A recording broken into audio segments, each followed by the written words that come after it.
actually makes me a little sad seeing this. What a great time. Those of you who were waiting until your baby was just born, we got to tune into the Slightly stream. At least you have your priorities in check. You know?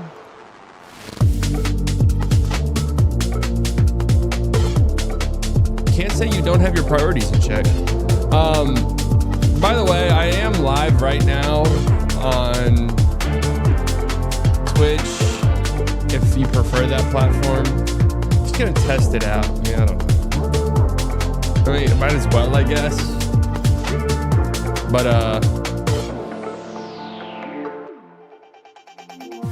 in case you were not here for all of the Elden Ring gameplay, which most of you weren't, I believe 567 was our final death tally.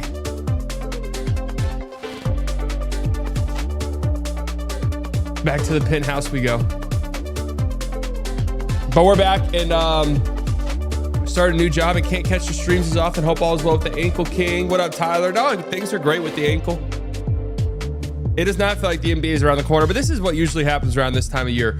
You know, the football season is starting. You're kind of locked in on that. Premier League has started. You're kind of locked in on that. And then the NBA just slowly creeps up. I mean, NBA does not reach its like hit the ground running point. And I'm saying this in terms of just like total interest. And honestly, I can say this from a creator, like just typically what I've experienced. Trade deadline is usually for people like when they lock in on the NBA is typically my experience. Now, of course, there's always going to be people like myself and like you guys that, you know, love the NBA no matter what. But I would say by and large, yeah, I mean, how about the Dallas Cowboys, brother?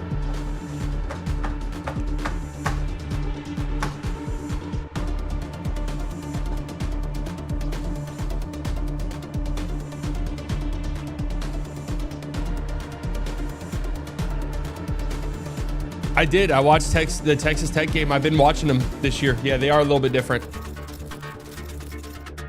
They look damn good, man. I mean, they're winning games with their defense. I mean, what is this utter woke bullshit going on in Lubbock? Man, they used to lose games 52-50. And now they're winning games with their defense. Utter woke nonsense.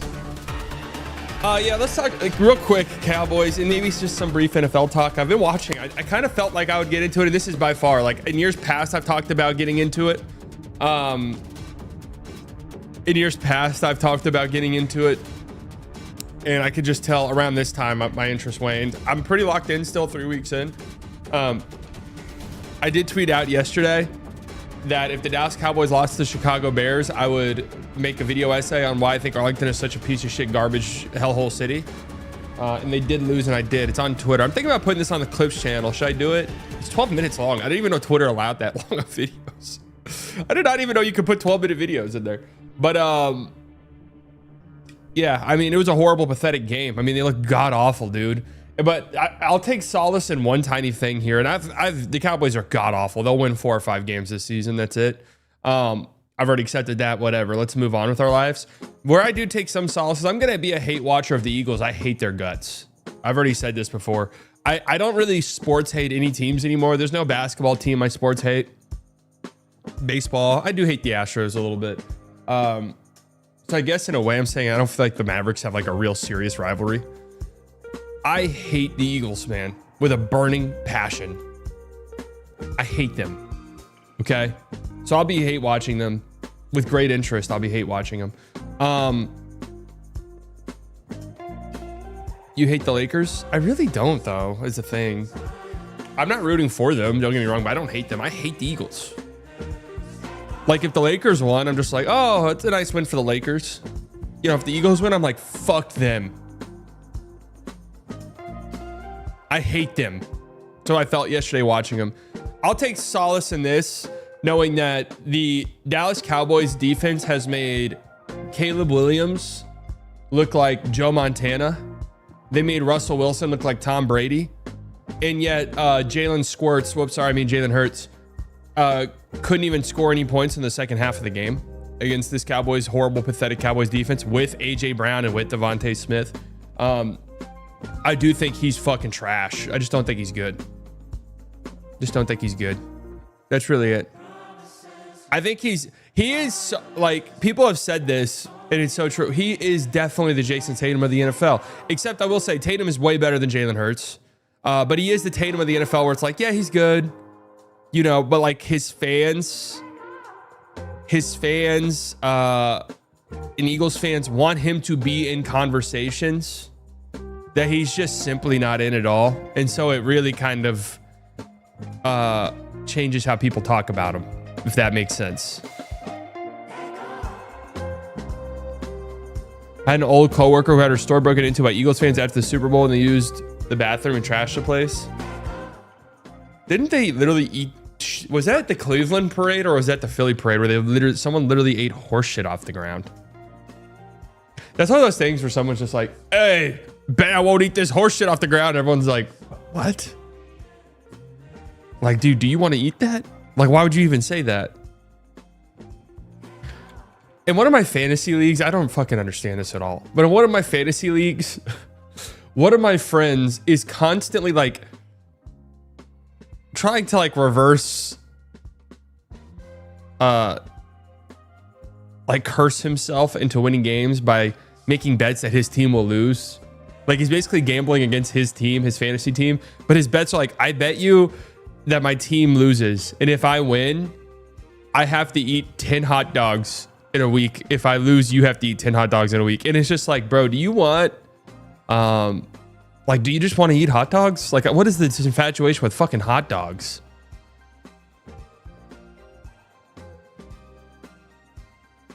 You slightly should be a Spurs fan as my third team. Man, Mavericks fans would love me even more. Can you imagine that? Yeah, it was like, you want to do a hot dog bet? It's like, no. I don't want to eat hot dogs for a whole week. Like, not really. But dude, if you want to eat hot dogs, eat them. Like, no one's stopping you. No, Mavericks fans would love the fact that Mavericks fan who likes the Thunder and then the Spurs too. Yeah, that would go over really well for me, I think. But anyways, yeah, the Cowboys are absolutely terrible. I feel horribly for Dak, who didn't necessarily play great yesterday. But it's one of those things where it's like, yeah, Javonte Williams, who looks fucking great, by the way. Javonte Williams fumbled. And it's like, all right, well, he was awesome otherwise. Like, these guys are going to fumble. These guys will fumble every now and then. Dak threw an interception. Well, the game was pretty much over, and we just had to yeet it up downfield. Like, and then of course one of Dak's interceptions, the last one was bad, but you know what, it was a fourth down, you had to just throw it, right? But the first one right off George Pickens' hands, and George Pickens was really good in the game. It's like, this is what happens when your defense is so catastrophically bad. It's like any small miscue by the offense is just magnified, and then it's like what you focus on. The defense is horrible, man. There's nothing worse in sports. I really don't think there is. Now, what's kind of weird is being like a Dallas sports fan. We haven't really had too many instances of like having elite defenses with god-awful offenses. Now, the Rangers this year. That literally was the Rangers this year.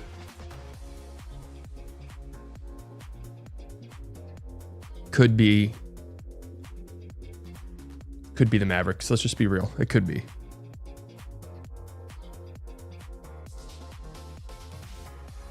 It could be the Mavs.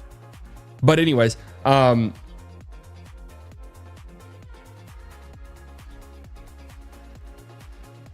trying to like determine if what's worse, having a god-awful offense or having a god-awful defense. Because, man, this Ranger season was a bit brutal now that I'm thinking about it. Just so boring.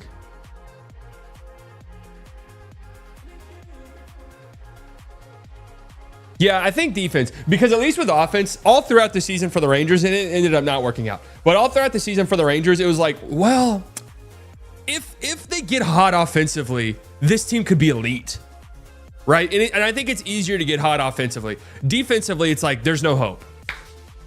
There's no hope. It's awful. Terrible offense is boring, but terrible defense is tragic. That's the best way to look at it. And I would say, in a way, being boring is like the worst crime you can do as a sports team. Like, the Rangers were teetering on unwatchable for pretty much the entirety of this season. It was so boring. But yeah, the bad, it's just such a helpless feeling. You know, that's how it used to be whenever I was like going to Tech, which is hilarious now. Like, you know, I was at Tech when Patrick Mahomes was there. I mean, dude, we were losing games like 60-50. Like, that was the final score.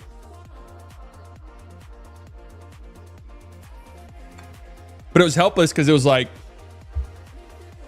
it was helpless because it was like the moment you don't score, you know the game's over.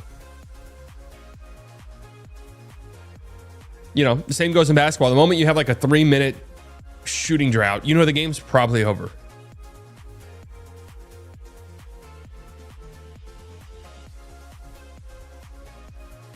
Being boring and winning is really fun. That's true. That's true. Being boring. So whenever I said like being boring is the biggest crime you can have, I meant like being boring and not winning. You know what I mean? Rangers' bad offense was a helpless feeling too. I know. The Rangers season was so bad. I'm actually starting to think about this because I have fond memories of those old Rangers teams, the Power Rangers, that would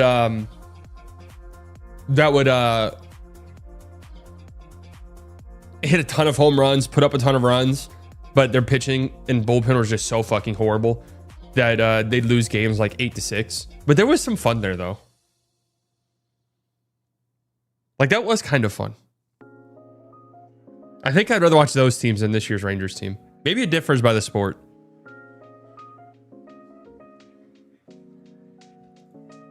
Juan Gonzalez, Pudge Rodriguez. Yeah, but I was mainly saying like Tank Blaylock, Mark Teixeira, Michael Young, Ian Kinsler, Kevin Minch, Gary Matthews, Rod Barajas. Aaron, 7 months. Hello, Sally. Here's your 7 months. Thank you, Aaron.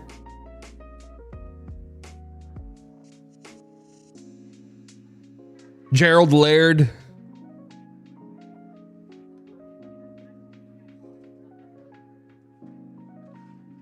A-Rod, yeah. Alfonso Soriano. That year with Sammy Sosa, Frank Catalanato.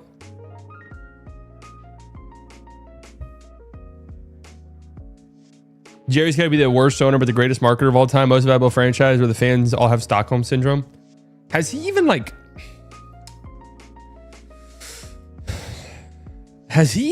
done anything special recently?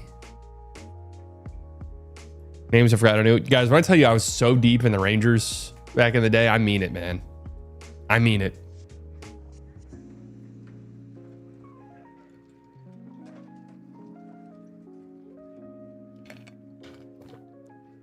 The year they traded for Carlos Lee. Oh, that was the most excited I was as a baseball fan. I was like 12 years old. And it was like the first time the Rangers were like, oh my God, they can make the playoffs. And they didn't. But it was fun. All right. If you guys haven't liked the stream yet, make sure you do so. It helps me out tremendously. Let YouTube know we're having a great time, of which we are, especially early on in the stream's life cycle. Today, I have created a PowerPoint presentation. Just a quick little primer. This week, we're going to do Monday, Wednesday, Friday. Same kind of schedule that you've been used to in the past, was slightly early. Monday, Wednesday, Friday, 11 a.m. Central Standard Time. We'll go live. Just trying to figure out what I'm going to talk about as we prep for the season. Obviously, I have already done my top 100 list. So I'm trying to decide, do I want to roll that out this week? Do my top 100 list this week? I think I'm going to do it differently this time around. Maybe just breeze through 100 through 50 and then kind of get into the top 50. Because in years past, that stream's been like 8 hours long and we talk about every player in detail, which we don't need to do, honestly. The fuck is this song? But then the closer we get to the season, we'll probably go daily. And then I do want to be daily during the season.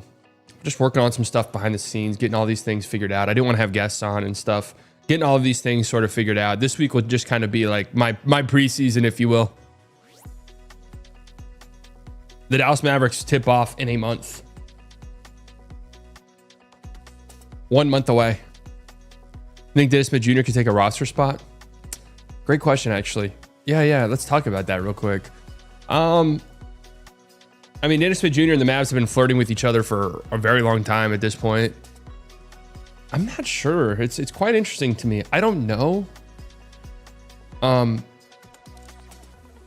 If Exum weren't here, I'd say absolutely. But if Exum being here,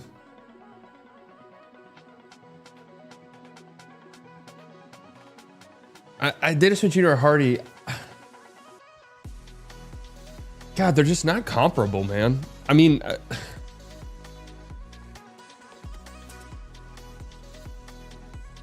I would rather have Dennis Smith Jr. I don't think Hardy's an NBA player. I'm just being honest with you. But like, you kind of need the shooting, and I feel like Dennis Smith Jr. is a little redundant with Exum. But then again, it's like, well, Exum's going to probably play 30 or 40 games. Isn't the rumor he'll be getting cut if anyone gets a spot? Yeah, I mean, he's a training camp. He's pretty much a training camp invitee. So Stein did kind of insinuate it would be Dennis Smith Jr. versus B. Will. I think I'd rather have Brandon Williams. I mean, I know who Dennis Smith Jr. is, right? I know who Dennis Smith Jr. is as a player. Hardy hate is so forced. I'm not trying to hate the guy because I do like him. And I wish the best for him. I don't think he's like an NBA player, realistically speaking, at this juncture.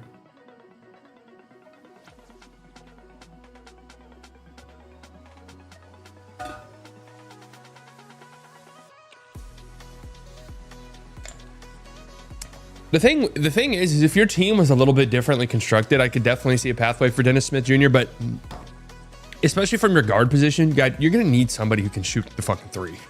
Like, Dennis Smith Jr. is pretty much a black hole offensively at this point in time. Fantastic defensive guard. But it doesn't really make sense. Is Hardy the current Josh Green? A lot of potential, but it hasn't been consistent. I mean, I think Josh Green was closer to at least being like a fringe NBA rotation guy than Hardy. At least Josh Green, like, my issue with Hardy is more like, for him to really excel in his role, it's this small guard conundrum. And you know, he's not like 6'1", but it's like he has to excel in his like offensive role off the bench. I just don't think that's where he's at. David DeLucci, David Murphy, man, I love David DeLucci back in the day.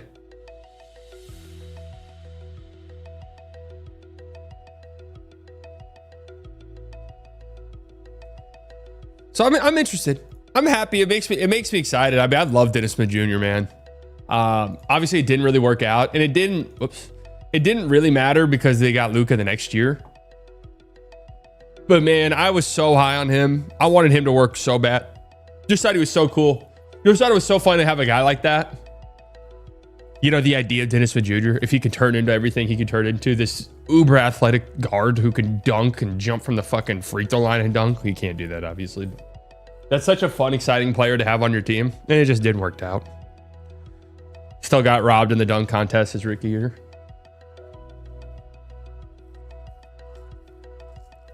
I mean, Hardy, like, it's funny because if you look at Hardy's numbers, you're like, okay, these are actually way better than I thought. Like, anytime I look at Hardy's numbers, I'm like, oh, like, am I missing something here? You know, he's 38% from three last year. Had like really good stretches. He's just, his turnover problems. I mean, he had a 1-to-1 turnover assist ratio. He's a guard. That can't happen. The turnovers, the lack of playmaking. It's just, you know, he'd have to become like an absolute sniper, I think. If I were talking with Hardy, I think that's the direction I'd want to go.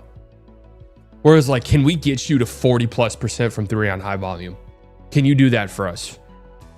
because then like that kind of opens up some other stuff for you. That has to be, if I'm like working with Hardy, that's what I'm telling him. I don't know if where your career goes with the Mavericks, but if we want you to stick around, we have to have you be like an elite high level 3-point shooter. Well, Seth Curry is statistically, is he still statistically the most accurate 3-point shooter of all time? All right, let's scroll through NBA Central real quick before I get into the PowerPoint, because honestly, I'm honestly like out of the loop on some stuff. I haven't really paid much attention. I couldn't give a fuck less about the Jonathan Kuminga situation. You see what I'm saying? And this is why Kobe today, I never knew how to pronounce this guy's name, is the most likely trade candidate for the New York Knicks. Okay. Can't imagine his value's through the roof. I can't imagine his value is even high enough to warrant a post on its own. John Wall says there are NBA players who can drink all night, get zero sleep, and still walk into the arena the next night and drop 40. That's not that surprising. I heard you paid Caitlin's fine for. Yeah, I don't even know what the fine is, but yeah, I paid it. I don't even look at my bank account anymore. Did the Cowboys win? Should have been an easy one against a terrible Bears team. He's talking about Luka.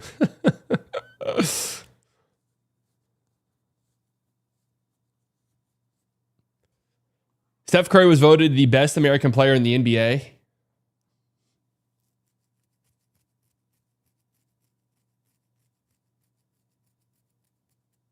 What is this?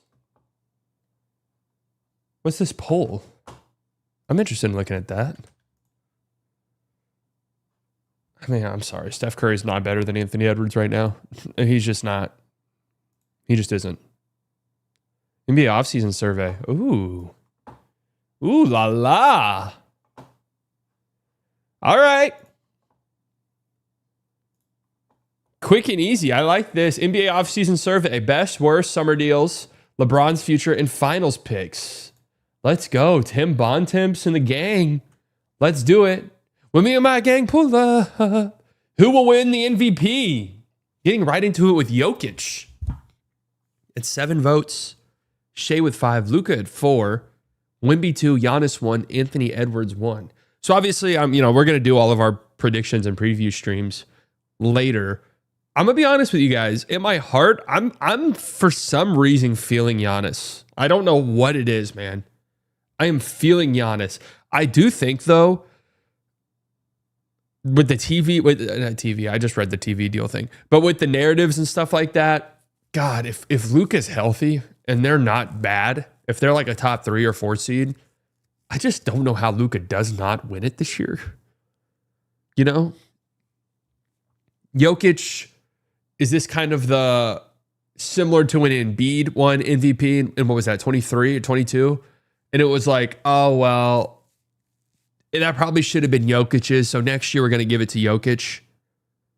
Is it going to be similar? Or it's like, I think Shea was a deserving MVP last year. If I had a vote, I would have voted for Shea for MVP. But I think there was a big enough contingent of people who are like, it should be Jokic, that maybe that narrative kind of goes back to that, assuming the Nuggets are good, which I do think they will be good. Shea again, yeah, I mean, there's a world where the Thunder push 70 wins again and Shea's averaging 30 points. Like, there's a world where the Thunder are just clear-cut better than every other team in the league again. And it's just like, I mean, this guy just averaged 30 again. But Luka, I think if he's healthy, he's going to be... I've said this every year, and I almost don't want to say it this year because I don't even want to jinx the guy. Because I feel like I've literally said for the last 4 years, I think this is the year, but it does feel like this might be the year. It does feel like this might be the year for Luka. It's like the narratives are in his favor, and then on top of that, Jokic, there's got to be some fatigue there. He's won 3. Shea just won last year. I do not think the Spurs will be good enough for Wemby to win. The Bucks probably won't be good enough. Like, this has to almost kind of be it, right? Chance that KD is an MVP candidate. I just don't think he'll play enough. But if he plays, there's a chance. Who is the best player right now? Jokic gets 19 votes and Luka gets another vote. So 20 votes in total. Jokic gets 19 and Luka does get 1. Any quote about the guy who gave Luka the vote? I'm a little bit interested by that. So yeah, I think Jokic is the best player in the world currently. I did think a couple years ago Luka was the best player in the world. I don't know, if Luka goes into the upcoming season looking how he looked in the summer, looking how he looked in Eurobasket where he was phenomenal. Yeah, I think he'll be right back up there. But if he was not anywhere close to the best player in the world last year. That's just the truth. I will say, does the fatigue BS matter in any other sport? No. Only in basketball does this shit really matter. I mean, Ohtani's about to win like his 19th straight MVP. Who will be the best player in 2030? Victor Wembanyama, Luka Doncic, Shai Gilgeous-Alexander, Jason Tatum. Wait a second. This is hilarious. So I did see this Tatum quote floating around on another tweet where it was like, someone thinks Tatum will be the best player in the NBA in 2030. Why did that get quoted out? He had one vote. 16 people voted Wemby to be the best player in 2030. That's in 5 years. That should be around Wemby's prime. Luka will be 31. The way things have gone for Luka, I'd be a little bit surprised if that were the case. Shai, 30, 31. Yeah. Tatum, I don't, especially considering the Achilles injury. Like, I don't know. I really doubt that. What is the quote? There's no one that has that shot profile at Western Conference assist instead of Tatum. He's what everyone wishes they have. A 6'10" guy who shoots threes, gets to the rim, and gets fouled. I know another guy who's got that skill set, hopefully. I know another guy who's got that skill set. 5 years from now, he'll be 23.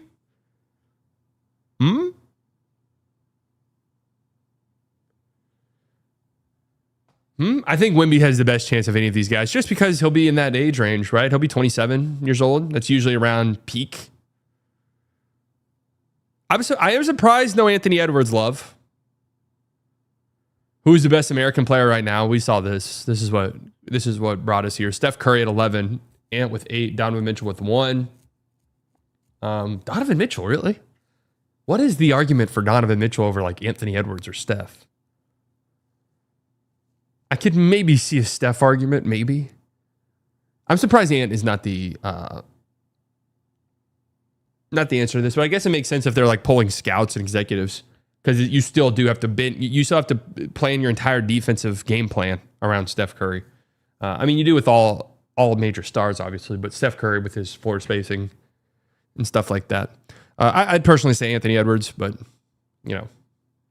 for Tatum's injury, this question wouldn't have been on the survey at all. Yeah, I think that's fair. Who will be the best American player in 5 years? There is some love for our boy. Anthony Edwards with 11 votes. Similar to Wemby. He'll kind of be right in that age range. Cooper Flagg with 5 votes. He'll be 23. If 23-year-old Cooper Flagg is better as a 23-year-old than Anthony Edwards in his prime, Jason Tatum coming off his prime, I would say, Paolo reaching his prime, J-Dub in his prime. Oh, yeah. That would be fantastic. There were, however, several people willing to bet on Flagg after he became the number 1 overall pick by the Mavericks in June. He can do everything. An East executive said,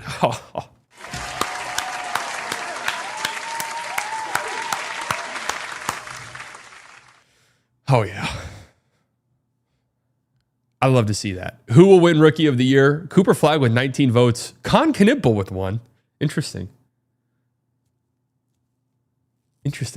So no like Dylan Harper, which I don't know the pathway for Dylan Harper to get Rookie of the Year with all of their guards. But I think he's going to be incredible. But he might be kind of more of a lesser Reed Shepherd. What I mean by that, like Reed Shepherd, we just didn't see it all because of the Rockets situation with their rotation, how good it was. I think it'll be lesser. Like you'll see Dylan Harper quite a bit. He'll get real rotation minutes, but I don't know if he'll have like the ball in his hands enough. The only 2 whites, suspicious. What about Danny Wolf, bro? No, like Trey Johnson. I think he's the one. If I had to say, I think legit VJ Edgecombe will win it. I think Edgecombe is kind of similar to Dylan Harper. I think Edgecombe will play. Probably have more responsibility than Dylan Harper. But I mean, if Embiid is like playing, if Paul George is playing, if Tyrese Maxey's playing, that's a lot of like big time guys that have the ball in their hands, if that makes sense. But of course, Paul George and Embiid.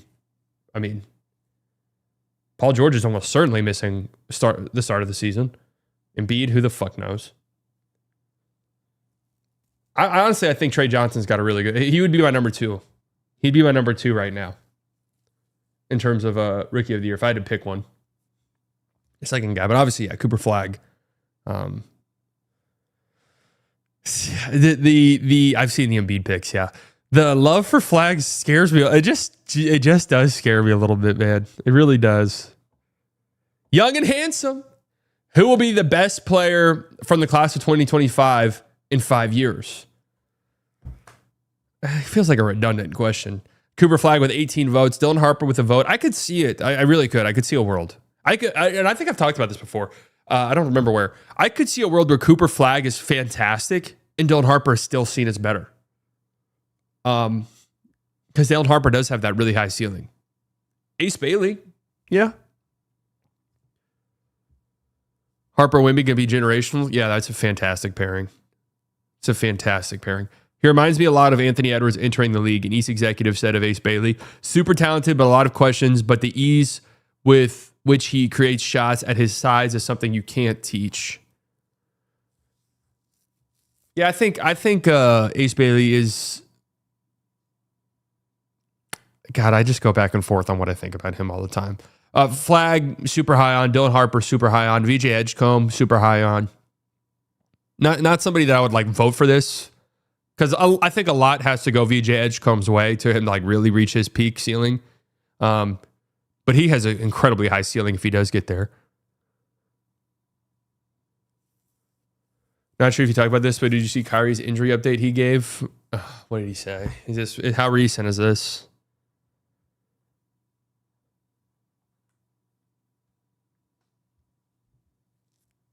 How recent?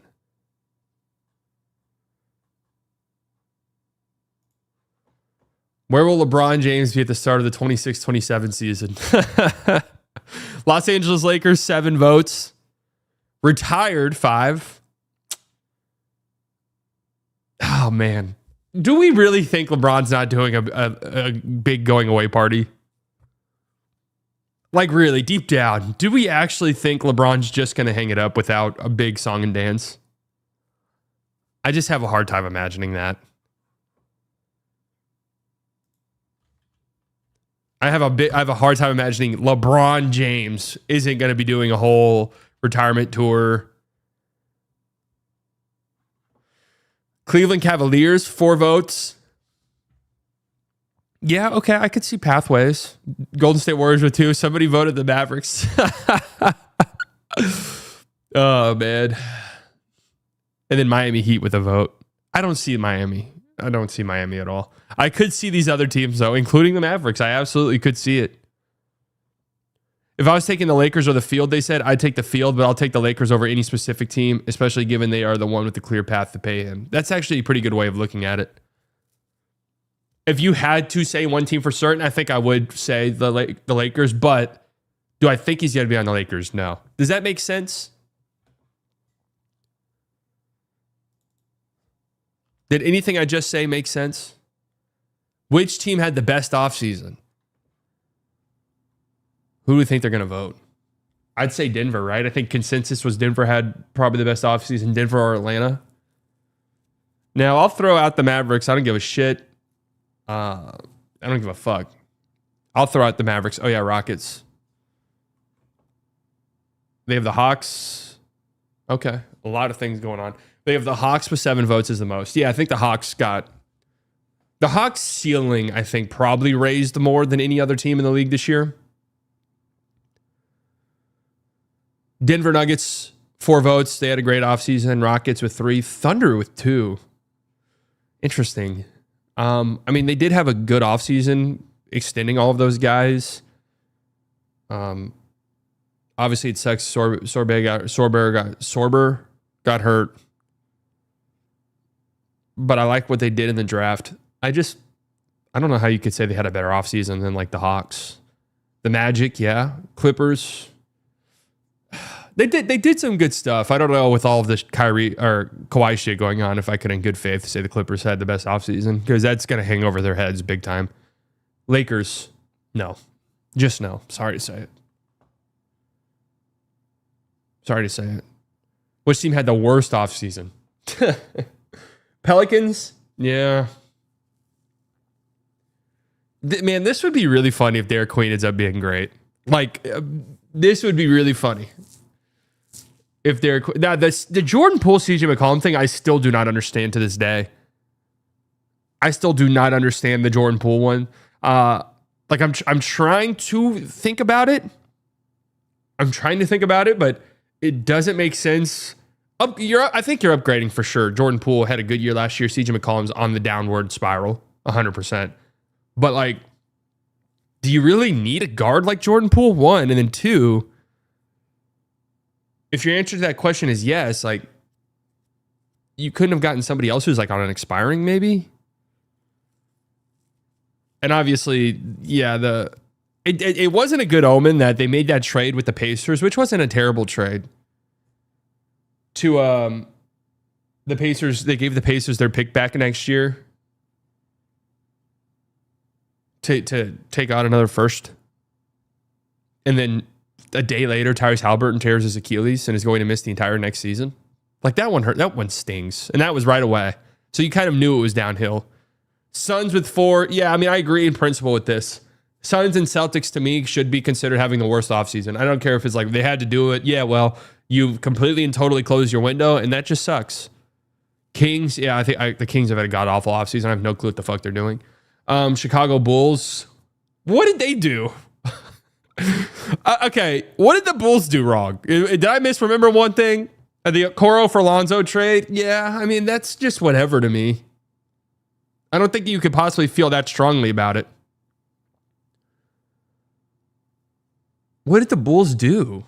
The Giddey contract, I think, is completely fine. $25 million a year for Giddey, I think that's completely fine. They did nothing. That's the issue. But like, what? So I agree. Like, they're paying the price for doing nothing in years past. But like, what could they have realistically done? Like, what was the market for Vucevic? If you came to me and were like, hey, this team was offering 2 firsts for Vucevic, and they said no, okay, different story. Or this team was offering 4 firsts for Kobe White, they loved him. Okay, agree with you. But I don't know. I don't know what was there. The Lakers, that's the type of hate I'm talking about. Who voted them? That's the type of hate I like to see. The Grizzlies, huh? The Sixers. Why? 3rd overall pick. What did they didn't really do much. Maybe this guy's like, they have to win this Paul George Embiid experience. The Trailblazers. I actually like the Trailblazers offseason. Yeah, I mean, how are the Warriors not here? I mean, I think right now, if you had to look at all teams across the league, I think the Warriors have had the worst offseason. Both from the perspective of where they're at as a team with the trade you just made for Jimmy Butler, his age and Steph Curry's age, and the fact that you look around the West and all of these teams have gotten better and you just don't feel like the Warriors are a contending team, and then you have this Kuminga situation hanging over your head. How are they not the worst? They've done a horrible job. They've done a terrible job. The Nets, yeah, I mean, if you really feel strongly about how much you dislike their draft night, which I didn't necessarily like either, really. But I don't know if I would say they had the worst offseason. I think the Celtics are the same thing as the Suns to me. Like, I guess the thing in the Celtics' favor is they did really well with what they had. Like, they did really, really well. But you basically, and I think in my opinion, slammed your window shut. But you kind of had to do it, but still. What was the best move of the offseason? Rockets trading for Durant? Yeah. I honestly think I agree with that. I think that would be my number one as well. Magic trading for Desmond Bane? That's a great move. It's rich, but it's a good move. Hawks trading for the Pelicans draft pick. I think value-wise, I think that's probably number one. Right? Like, that's like a 2K move you do. That's like a move we did in the Slightly Biased GM series, which, by the way, I'll be posting the video of tomorrow on this channel. That's like a move we do there, and then we end up with the number one pick the next year. Nuggets trading for Cam Johnson? Yeah. I like that move. I wouldn't say it's the best. Lakers re-signing Doncic. All right, the glaze is just out of control. It's a little crazy with the glaze.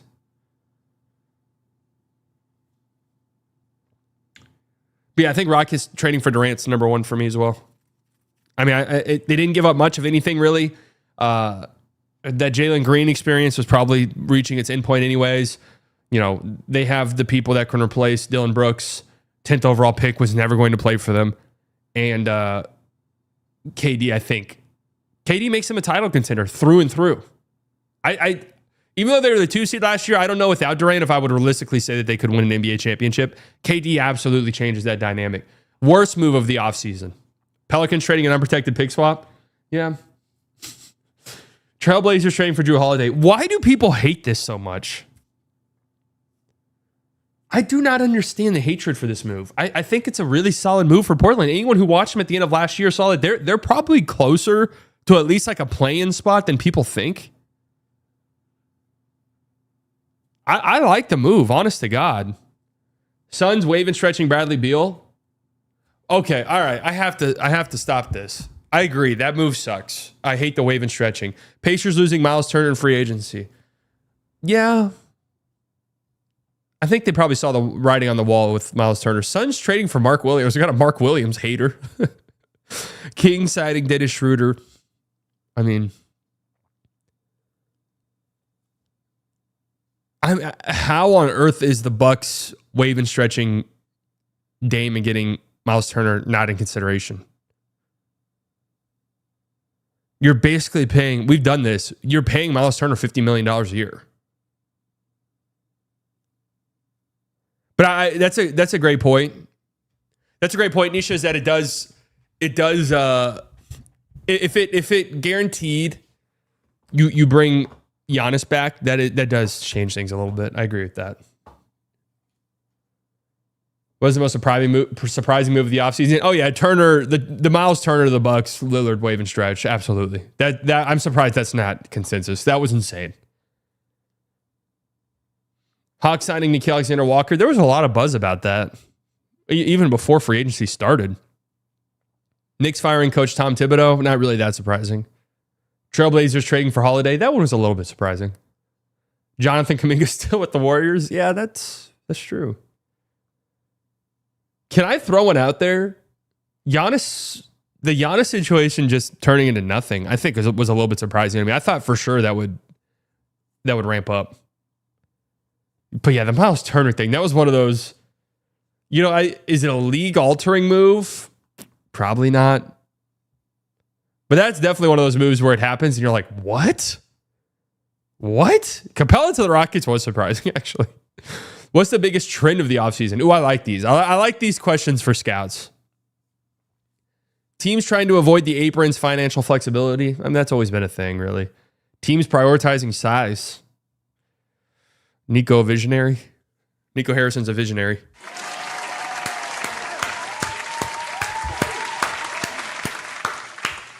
Never forget the report that teams were gearing up for the Mavericks. Teams prioritizing youth and depth. Is that a trend? I mean, is that not always what teams would rather have that? Free agency continuing to be a non-factor? Yep. I mean, and it's going to be. Restricted free agents getting squeezed? Yep. And that's going to be a problem as well. Waving and stretching contracts. Yeah. I wonder if this was just kind of one of those. The Suns were so fucked they had to do it. The Bucks felt like we have to do this to keep Giannis happy. I wonder if it's just like, man, that's crazy. Those two happen in the same offseason. Or if that's a trend moving forward, they're going to see wave and stretching of contracts. Sixers are next with Embiid or Paul George. Oh, wave and stretching Paul George. Yeesh. Who will win each conference and the NBA title? Look how open people think the East might be. Cavs and Knicks get the most votes, obviously. 16 of the 20 votes, and that makes sense. I like the Knicks quite a bit. I think if I had to pick right now, and again, I'm going to sit down and really look at all these teams and then but I think I'd pick the Knicks to make the finals right this second. They've got it's like year 2 of this starting 5. New coach, obviously Mike Brown. We'll see how that goes. But They have improved their depth quite a bit this offseason. I've really liked some of the moves the Knicks have done, even though it's nothing too crazy. Like Jordan Clarkson's probably on the downward trend of his career. Like getting Yabusele, I love that for them. And I like Jordan Clarkson off the bench for them. And I just love when the games, I'm just imagining right now, Eastern Conference Finals or Eastern Conference Semifinals, Game 6, Knicks are down 2 with 3 minutes left. Put the ball in Jalen Brunson's hands, and I think they're going to win the game. And I don't know if there's another team in the East where I really feel that way about, to be honest with you. I don't feel that way with the Cavs, to be honest with you. I really think that's the only team that I feel that way about in the East. Is that crazy? But the Cavs still have a great team, and they should. I love Donovan Mitchell. I think this Cavs team's really good, but I don't know with Tatum being out, with Halliburton being out. Like, if I had to pick one guy in the East where it's just like put the ball in his hands for the last 3 minutes of a game and carry us to a win, it's Jalen Brunson, I think.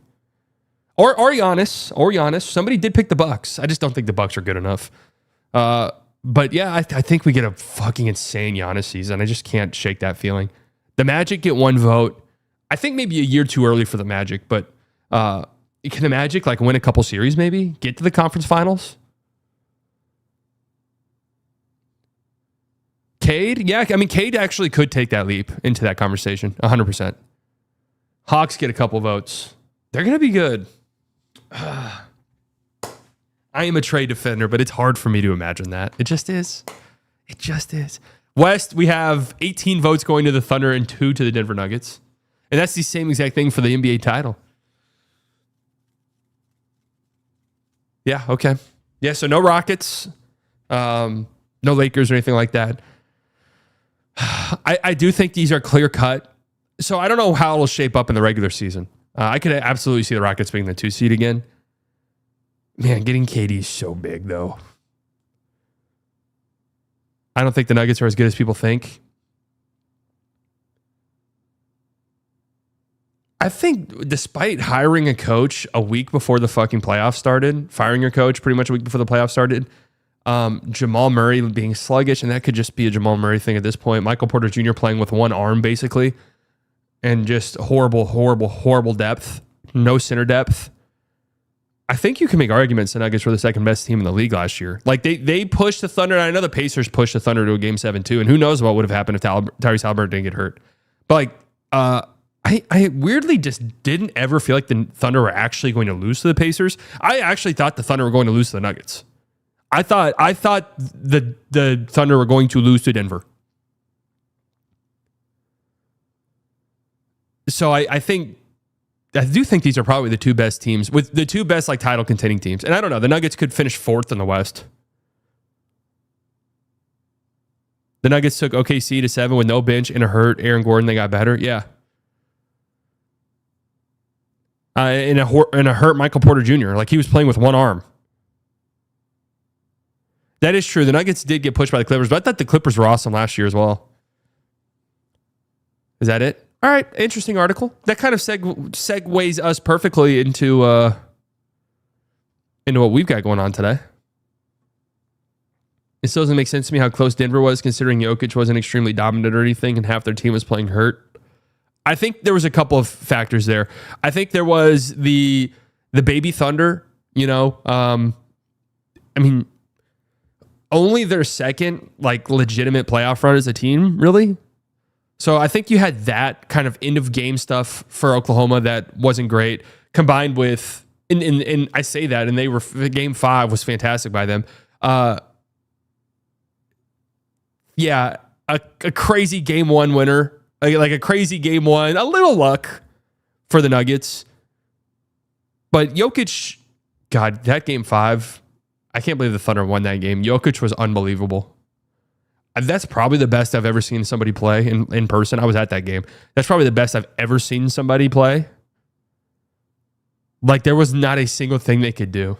And he hit that end of shot clock. I mean, that was like with a minute 30 left, spinning 360, one-legged 3. And And I'm telling you, he shot it. Everyone in the arena just went, like the moment the ball left his hands, I think everyone in the arena was like, that shit's going in, isn't it? That's going in.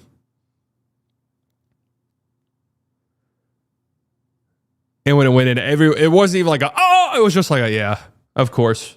Everyone knew that shit was going in the basket. Just crazy. Absolutely insane.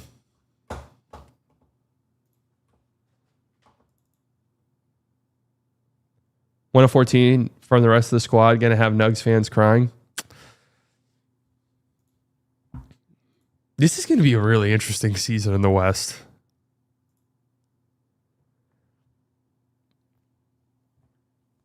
Because I'm going to tell you this right now, and you guys aren't going to want to hear it from me. I don't give a shit. You're going to hear it from me. There is a universe, a very realistic one, where this season is like the year that it kind of clicks for Chet. And Chet takes a bit of a step offensively and becomes a lot more consistent, and that carries into the postseason. And if that does happen, I do not think there's a way you can beat the Thunder. I just do not think, especially looking at the landscape of the league, I just don't think there's a team that competes with them. Period. Now, if Chet's kind of stays the same and is like this great defensive guy who is good and talented offensively, but isn't really consistent, and then in the playoffs it kind of tails off a little bit to the point where teams are just leaving him open for three and he just can't make them pay anymore, then yeah, they can be beaten. They can absolutely be beaten.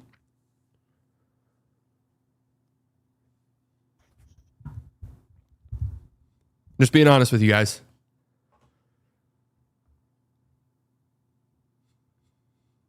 Who'll be healthier this season, Chet or Cam Johnson? Cam Johnson's a sneaky, not healthy guy. Chet's just had two like really freaky ass injuries, and then in between those two, an 82 game season. So he's one of those weird guys.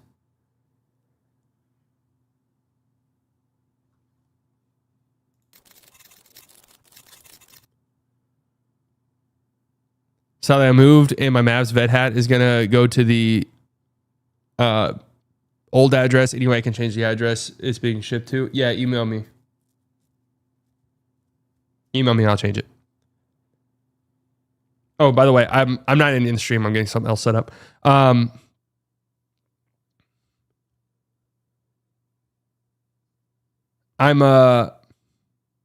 hoping.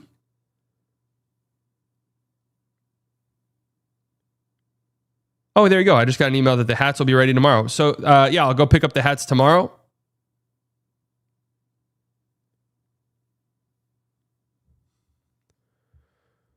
No, this isn't the end of the stream. This is not the end of the stream, guys.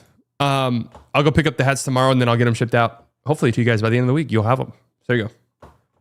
I know pre-ordering is just interesting, and I always get worried pre-ordering. All right, here we go.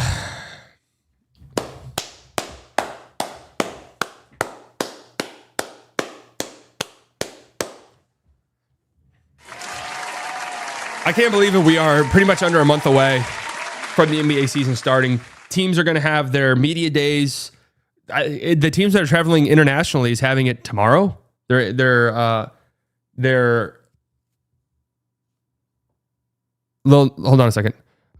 What's your email? Not seeing it on the channel or Twitter. Is there not an email in my bio or in my description of these?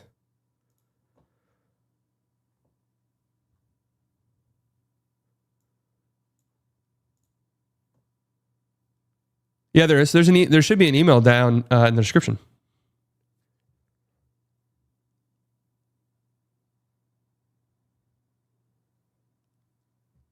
Would it be rude for me to try to get Luka to sign my Mavs veteran hat? No, that'd be hilarious. Lones with the 199. Are you streaming the Rapture tomorrow? Yeah. Well, I actually won't be live tomorrow, so this might be the last stream you guys see of me. Paul with the $2 post-credit stream content. Yep. Look, we're back over 200 viewers. You guys missed out. You guys missed out on the Elden Ring streams. You did. You missed out. You missed out. I won't forgive you for missing it. Okay, you got it, TRBL? All right, cool. Yeah, we can get all that shit situated. It really does. It sneaks up on you so fast because the NFL season gets here, Premier League and all that shit starts. And the next thing you know, the NBA is weeks away from starting. That's where we're at right now. Some teams have their media day tomorrow. Some teams have their media day next week. We're a week away, 2 weeks away from preseason basketball starting. And preseason basketball is different than like NFL preseason because guys play and you can kind of learn a lot from some of these teams in the preseason. But I've made a little primer for you guys and really for myself to get ready to embark on what's going to be a fantastic season. Obviously, over the next few weeks, we're going to have preview content, prediction content, all of that stuff, all of that good stuff. Our predictive top 100 list, which I always love doing. But let's get ready. Let's get started with just a primer. Some stuff that we need to know about. Some stuff that we need to remind ourselves. The Thunder are coming off of a championship. Congratulations to them. It wasn't as dominant as I thought it would have been, which does lead some questions and some stuff in the air, but they are coming off of a championship, so let's remind ourselves that. And it's going to be an interesting thing to watch. They are heavy favorites to win the upcoming championship as well. They won 68 games, the second youngest championship team ever, the youngest team since the Blazers won in the 70s. The problem is, though, and the crazy thing is, it's been 8 years since we've had a repeat champion. That, of course, was the 2017-2018 Golden State Warriors. It's the second longest stretch ever. I thought for sure this was the longest stretch ever. In the 60s, late 60s to the 70s, there was an 18-year stretch without a repeat champion. 18-year stretch. Absolutely insane to think about, especially around that time period. 18 years. I'd like to say I doubt we go that far, but hey, you never know. What's also kind of crazy to think about, it's been 7 years since we've had a repeat conference champion. Now, that is the longest stretch in NBA history without a repeat conference champion. So it's been 7 years. The last team to do it was the Golden State Warriors, obviously, 2018 when they won the finals, and 2019 when they lost to the Raptors. That was the last time we've seen a team make back-to-back finals. The Thunder obviously have a great chance of being the first team in 7 years to do that. The Pacers, obviously, with Tyrese Haliburton missing the entire season, almost certainly they will not be competing for an NBA Finals this year. Although, I don't know if they make the playoffs. Aaron Nesmith turns into the greatest three-point shooter in the history of the league. And that Andrew Nembhard turns into a top 5 player in basketball. And that's probably going to be amplified without Tyrese Haliburton. So who the fuck knows? Actually, they probably could do it. They probably could do it. But as you can see here, the Thunder are clear favorites to win the NBA Finals this upcoming season, plus 230, with the Cavs at plus 650, Nuggets plus 800, Knicks plus 1,000, and Rockets plus 1,000. So Vegas does think the Thunder are pretty heavy favorites. I'm actually interested right now. I'm going to look this up. What were the Celtics last year? 2024, 2025 NBA preseason odds. I'm actually interested in looking at the Celtics had an over-under of 58.5 wins. Jesus Christ. The Celtics were plus 300 last year. I did think the Celtics were going to repeat as champions. So Vegas thinks the Thunder have a better chance of being repeat champions than the Celtics did. Interesting. The Lakers are at like plus 1,500, I think. They're like top 7 or so in odds. What's funny is the closest team to repeating finals was low-key the Heat. Yeah, it was the Heat. You've had a couple teams that have gone like a year or two in between making the finals, the Heat being one of them, the Warriors being one of them. Not a couple. Yeah, a couple years. There was another one. Oh, the Celtics, obviously. Yeah, the Heat went 1 year in between being NBA finals.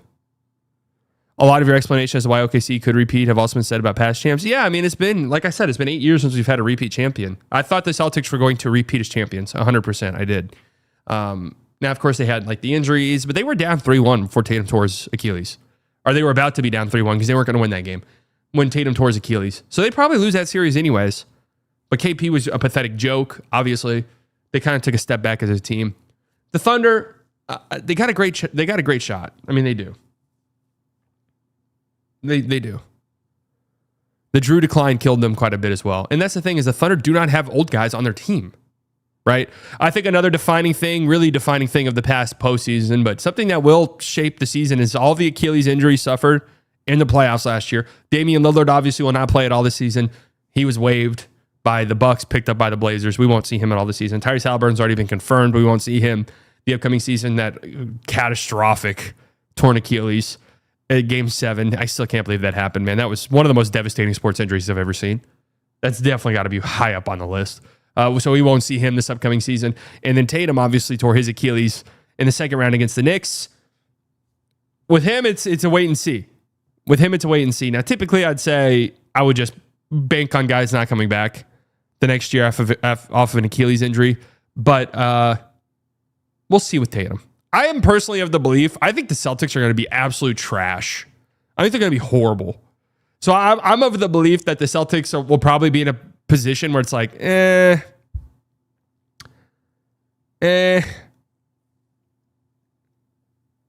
it's not worth us even risking Tatum coming back. But that remains to be seen. If they're playing well, I think we'll see Tatum this season, 100%. Some big offseason moves that deserve and require your attention. So if you guys are wondering why it's like this, for some reason I thought that this screen covered the entire screen. I wanted some space for my head. So that's why it looks as wonky as it does. So just ignore that, please. But Kevin Durant on the Rockets is probably the biggest, most impactful move made this offseason, right? Houston was a 2 seed last year, kind of shocked all of us. But then we got to the playoffs and all of their weaknesses started to show in that series against the Warriors. They just didn't have a guy. They didn't have a guy late in games to go to. They didn't have that clutch go-to bucket getter. You know, they got a lot of really great and interesting young guys. But even though young guys that they do have don't even really profile as this type of player, right? Şengün looked great in Eurobasket. Had a great season last year. Is he ever a guy that you could put the ball in his hands 3-4 minutes left in a game and just feel great about what's going to happen? Probably not. Amen Thompson, fantastic year. I'm so high on him. He's also not really that guy that I think put the ball in his hands. Don't worry about the result. You know, it's going to be good. Kevin Durant is that guy. Absolutely. So this raises their ceiling significantly to the point where don't know if I would have taken them seriously as title contenders before this trade. I absolutely take them seriously as title contenders now. I think they could absolutely. They'll have defense. They have size that's going to be very difficult to match for a lot of teams. They have athleticism that's going to be pretty difficult to match for a lot of teams. And now you have one of the best bucket getters in the history of the league who's still doing it at an incredibly high level. Yeah, playmaking is going to be a little bit rocky for him. I'm hoping they put the ball in Şengün's hands a little bit more to let him just be an offensive hub. You think Coop will be that guy? Hopefully. Desmond Bane's on the Magic. This move deserves your attention as well. The Magic were the worst three-point shooting team in the NBA last year by a wide margin. I mean, it's embarrassing how bad they were at shooting threes. So them getting Desmond Bane is really, really big. And they paid a hefty-ass price with swaps and stuff. And it didn't end up being like 5 picks. 5 picks for Desmond Bane. But I think he's just perfectly fits what they need as a three-point shooter, but also a guy who, he can shoot threes, but put the ball in his hands, 3 recs, there you go. Put the ball in his hands, he can create some offense for himself. Underrated as a playmaker, competes defensively. Like, I think he fits what they need to a T. And they're a team. The Magic are a team in the East. I don't know how many people are taking them super seriously to, like, make a deep run, but they're a team to monitor big time. They've got a high ceiling because we already know they're great defensively. And, adding Bane doesn't change that equation for them. We know they're very, very big. They got a lot of size. And Paolo's entering year 4. Is this year 4 for Paolo? Yeah. Paolo, that's kind of crazy. Paolo's entering year 4. Franz is entering year 5. Jesus, time flies, huh? And these guys are both guys who could take big leaps forward. Big leaps forward. I'm telling you, there's a world. There's a world where this team's really, really good. Maybe the biggest, most consequential move of the offseason. The Mavericks won the draft lottery. That's right. Did you guys forget? I didn't. The Mavericks won the draft lottery and selected Cooper Flagg, one of the most hyped draft prospects in quite some time. Cooper Flagg. I mean, let's go. Look at him.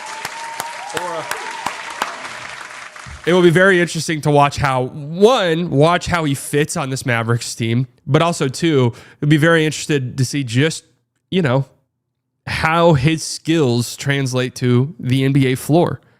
I am very excited about this. I'm a little bit nervous. I'm not going to lie. The closer we get, the more nervous I get.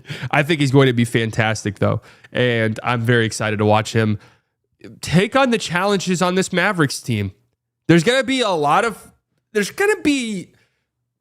responsibility for him, but good responsibility, though, if that makes sense. Like, no offense to these teams I'm about to mention, but if you went to Brooklyn or really Brooklyn, because Charlotte, you got LaMelo and stuff, and Washington's got a bunch of younger guys too. But if you went to Brooklyn and it was like, yeah, just be like the point guard, that's a lot of responsibility. But I don't think that's good responsibility for a player like Flag. The Mavericks give him a lot of good responsibility for a player his age. He'll have moments where he's got to bring the ball up the floor. He'll have moments where he's going to create for himself. He'll have moments where he's going to create for others. He'll have moments as a pick and roll ball handler. He'll have moments where he's setting screens and rolling to the rim. He'll have moments where he's spotting up for three. He'll have moments where he's coming off of screens for threes or curling off of screens, whatever the case may be. He'll have moments where he pushes the ball in transition, where he leaks out in transition. He'll have all of these different things, and he'll also be in a perfect situation for what he is defensively as well. So that's why I say it's a lot of really good responsibility for Cooper Flag, and I'm really excited to see how that all plays out for him. He is the overwhelming favorite right now to win Rookie of the Year. That's not really that much of a surprise. Trey Johnson is number 2. That's why I kind of mentioned his name earlier as somebody I think could win Rookie of the Year, only because I think Trey Johnson kind of perfectly fits the Rookie of the Year mold. Or he's on a bad team, really high power offensive guy who's going to have the ball in his hands quite a bit. Dylan Harper plus 1,000, VJ Edgecombe plus 1,300, and Ace Bailey plus 1,500. So big time Rookie of the Year favorite. Not that much of a surprise. The number 1 overall pick is always Rookie of the Year favorite. Was that the case? Last year? Was Ricochet? No, he wasn't. Wasn't Edie the favorite by the end of it? Am I misremembering that? Wasn't it Edie or Reach? It was Reed Shepherd, wasn't it? Ricochet was not the Rookie of the Year favorite entering the season last year, now that I'm remembering it. A couple of teams I deserve your attention. If you haven't paid much attention during this offseason or whatever the case may be, the Celtics and the Suns. I put these two teams together because I think these are the two teams in the NBA who, without a shadow of a doubt, probably closed their championship window or at least championship aspirations during the offseason. Now, the Celtics are kind of retooling and positioning themselves to kind of maybe take this as a gap year with Tatum out with the Achilles injury and then be back a couple years from now. So we'll see how that pans out. The Suns are just, the pathetic Suns. Maybe there's addition by subtraction here for the Suns. Yeah, but round of applause. Round of applause for both of these teams for, blowing it up, basically. The Celtics had to do it. Both these teams had to do it for cap reasons, really. But the Suns trading away Kevin Durant, that was a marriage that had ended. Little Matt Ishbia, and the Boston Celtics had to do it for cap reasons. I cannot see a world in which the Boston Celtics are good. I really can't. I struggle so hard to see a world where they're even somewhat decent. I think they're going to be terrible, man. I really do. I can't help but think they're going to be awful. I could be wrong on that. I want to point out this team right here. Really, this pair of teams. But I want to talk about the Bucks. Now, if you just kind of tuned out at the end of the season and then are coming back now, you probably thought that Giannis Antetokounmpo was going to request a trade because that was pretty much what was promised to us in a lot of ways. A lot of reporters, no one directly said it, but they were all like, it's going to be the craziest offseason ever, guys. I don't know. Who knows what's going to go on in Milwaukee? Wink, wink. I think almost everybody expected Giannis to demand a trade, and that did not happen. In fact, the Bucks went out and made one of the crazier moves of the offseason, wave and stretching Damian Lillard and then paying Miles Turner a big contract where if you kind of combined the dead cap number for Damian Lillard with Miles Turner contract, you're talking about $50 million a year. So really interesting that Miles Turner left the Pacers and just left in free agency for nothing. I mean, that was just absolutely insane. Absolutely insane. But the Bucks will 100% be one of the most interesting teams to watch this season because if you've paid attention at all to Giannis over the last couple of years, he's playing at just an unbelievable level. I mean, he's playing at an unbelievable level. The Bucks have just not really been healthy in the playoffs has been the problem. He hasn't really been healthy in the playoffs is the problem. But he's playing at an unbelievable level. I think he'll continue to play at an unbelievable level. I think right now, and I'm not making my official picks yet, but I think he'd be my MVP pick. And they're just going to be an interesting team to watch. Their backcourt is pretty laughable with their guard rotation. But Giannis, Miles Turner, we've seen this with Brook Lopez. Like, that's kind of this type of center he needs. And I know Miles Turner was trash in the finals, but that's the type of center that he needs, really, a floor spacer. So Brook Lopez just had cement in his shoes. Like, he's so fucking slow and old by the end of his tenure there. The Bucks will just be interesting because if it doesn't go well and they're struggling, yeah, I think the Giannis temperature is going to be ramped up even more. I know we do this every time the Bucks lose one game, but if they're at the trade deadline and they look like a middling team, I'm just not entirely sure what their direction is because Giannis has 2 years left on his contract. So by the trade deadline, it'll be a year and a half. That's when you really got to start thinking about those things. Coach firings. We do not too many crazy ones. Obviously, you had the Kings, the Nuggets, the Grizzlies all fired their coaches mid-season. The Grizzlies and Nuggets did it like with weeks left in the season. Pretty unprecedented. They all kind of brought back their interim coaches. The Knicks did fire Tom Thibodeau. They bring in Mike Brown. So that'll be really interesting. I feel like Mike Brown, at the very least, first couple of years are always really, really solid. So we got that going for us. I'm really interested to see how this plays out. And then the Suns, obviously, Mike Budenholzer gets fired. They bring in Jordan Ott, who is an assistant coach for the Cavs, who people are really, really high on. So just a couple things to note there. Not too many crazy coach changes. I wonder if this is going to be in a trend with the coaching stuff where it's like, hey, we know we're going to fire this guy in the offseason anyways. Let's just fire him weeks left. Yeah, I know. This was one of the ones I forgot about. I knew Tibbs got fired, and I was like, who was the new? Oh, yeah, that's right, Mike Brown. I literally had that this morning. Where I was like, who was it again? Oh, yeah, Mike Brown. They were planning on Kidd. Yeah, if you missed that whole saga, the Knicks were going really hard after Jason Kidd, or at least it was reported they were. That could also be a Kidd contract extension with the Mavericks negotiation play. Could be. Obviously, the Kawhi Leonard saga, unless you're living under a rock, you know what this is. The Clippers is being investigated. The Kawhi Leonard had a sketch sheet. By the way, what the fuck is this outfit? What was this? This was 2019, right? What was this shirt, bro? What is that shirt for like an introductory press conference? Anyways, Pablo Torre has dug up that Kawhi Leonard had a deal with some shady ass tree company that was paying him $48 million to do literally nothing. He never did a single thing for this company. And it just so happens that Clippers ownership was pouring money into this company, even though it was a sinking ship. So we'll see how that investigation plays out. It's going to be hanging over their heads. They do host the All-Star game this year, which is interesting. So we'll see. Yes, my solution, my punishment solution would be force Steve Ballmer and Kawhi Leonard to plant $50 million worth of trees with their own bare hands. That would be mine. That would be my punishment for them. Obviously, that's not what they're going to do. But this is something to think about because there is a world in which the NBA decides, all right, you guys did do this. Like, we have enough evidence to come to the conclusion that you guys did circumvent the cap. And if they come to that conclusion, the Clippers are going to get hit hard with penalties. And that could happen during the season. So this will absolutely have an effect on how the season plays out, 100%. Because I do think the Clippers are a pretty solid team this year. Luka Doncic, speaking of the other LA team, the Luka Doncic revenge tour.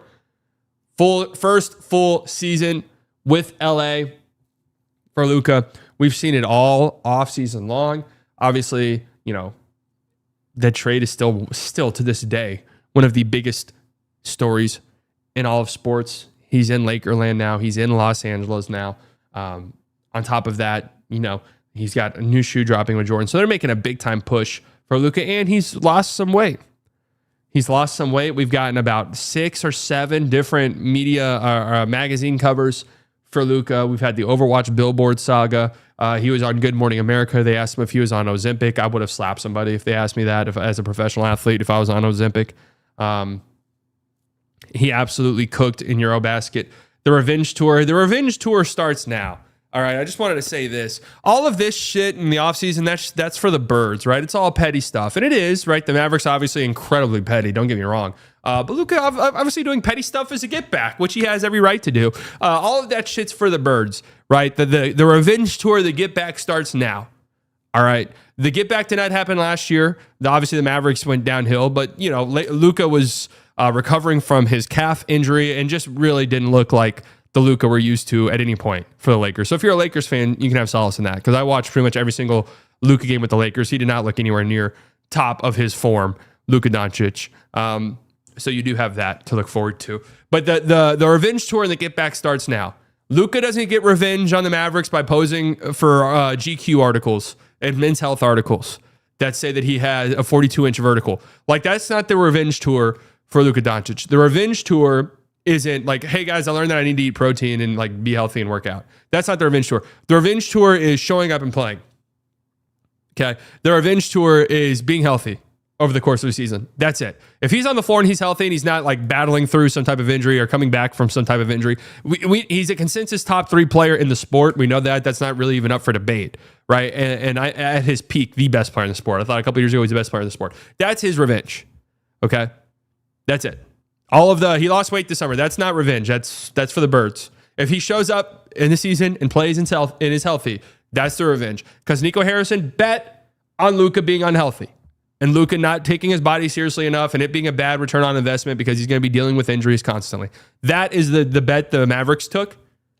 The revenge is showing up and playing and being healthy and staying in this shape over the course of a season. Staying in this shape if you have to miss a couple weeks with an ankle sprain. So there's the revenge. And I think he'll probably get it, honestly. Do you think Mavs crowd ever turns on Luka? No. And speaking of Luka, he's third in MVP odds, plus 380. Shea, I think this is probably the first year in a while that he has not been the favorite entering the season. But Shea Gilgeous-Alexander, plus 150. I kind of struggle to see a world where Shea wins again, to be honest with you. Only because like last year he got it because the Thunder were just so good. And Shea was incredible. Absolutely. I just don't know. He's just not clear cut better than everyone else. Where like I do think there's times where Jokic feels like he's clear cut better than everybody else. And if the Nuggets are really good, I could see Jokic getting it. Yeah, I mean, no, I don't know if there's a drop off coming for Shea. I just don't think if the Thunder have a very similar season to last year where they're mid 60 wins and Shea has a very similar season, but like Jokic has the Nuggets are the 2 seed and Jokic has a crazy season, I think Jokic probably wins. Or the Lakers are the 3 seed and Luka averages like 31, 9, and 9. Like that probably wins MVP, if I'm being honest with you. Right? Wemby at 5 is a fucking joke. Well, no, because Wemby, here's the thing with Wemby. Wemby will always be high in MVP odds entering a season because there's going to be the year where he doesn't. Like that's it. There's going to be the year where it clicks for Victor Wembanyama and he looks great offensively and he takes steps offensively and he's healthy, he's on the floor and he is like so far and away the most impactful defender in the NBA and it's not even remotely close. Actually, you know what? Let me hold off on Wemby because we're going to talk about him here in a bit. B-Dot, 34 months, Demon home. And this will be a really interesting MVP race. It really will. It really, really will. Speaking of the devil, Wemby has spent his summer training with monks. He's been cleared. My DVT brother, Wemby, my DVT brother, has been cleared to return to basketball activities. He's been training with monks. He was training with Kevin Garnett. I think Hakeem Olajuwon too as well, right? He was there. He's been doing quite a bit of side quests and now, was in China trading with monks. So this could be it. This could be monks, Hakeem, KG. He's doing martial arts. This could be it for Victor Wembanyama. He is minus 185 to win Defensive Player of the Year before the season even starts. Minus 185. Oh, I didn't even realize AD is 4th. All right, we'll take that. Hey, if AD finishes 4th in Defensive Player of the Year voting, things are going good. I'll say that. Wemby minus 185 to win. If he's healthy, he's going to win Defensive Player of the Year. He was running away with it last year before the blood clot issue ended his season prematurely. Again, why he's high on MVP odds, and he will be high on MVP odds, because he is so far and away the most impactful defender in the league.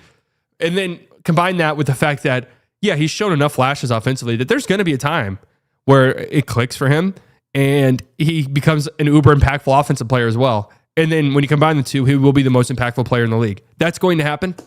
Okay? Let me tell you right now. That's going to happen. That's just the truth. There will be years where Wemby is the best player in the league. It's a guaranteed foregone conclusion. To me, that's not even up for debate. Wemby will be the best player in the sport in the not so distant future, as long as he's healthy and doesn't suffer a catastrophic injury. Knock on wood. So I've already seen enough from Wemby on that front. I know sometimes offensively his game's a little bit shaky, but hey, he's a young player who's a lot's being asked of him.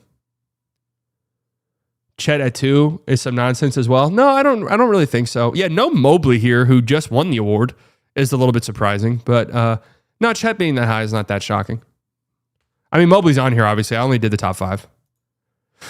Just, throw this out here. Germany did just win Eurobasket. You got some NBA guys on this roster. Dennis Schroeder won MVP. Didn't have a great tournament, but had a fantastic closing couple minutes in that game against Turkey that won him the award pretty much. He's on the Kings now. Franz, the 3-point shot still looks shaky as hell. But just something to monitor some of these guys. Do we get an international boost to a Dennis Schroeder? We've already seen him do this. Probably not. Do we get an international boost to Franz Wagner? And Tristan da Silva played pretty well. So, something to think about for that Magic squad. Would you trade Flag for Mobley straight up? No. The Jonathan Kuminga situation is still lingering. I gotta be honest with you guys, I couldn't give a shit less about this. I mean, I don't think Kuminga's, as a player, I don't think Kuminga is worth all of this at all. Maybe there's some real upside there with him. Like a team like Sacramento wanting him makes all the sense in the world to me. You're already not going to be a competitive team. You're kind of lacking young talent. So let's just go out and get this guy and hope for the best. I get that from Sacramento's point of view.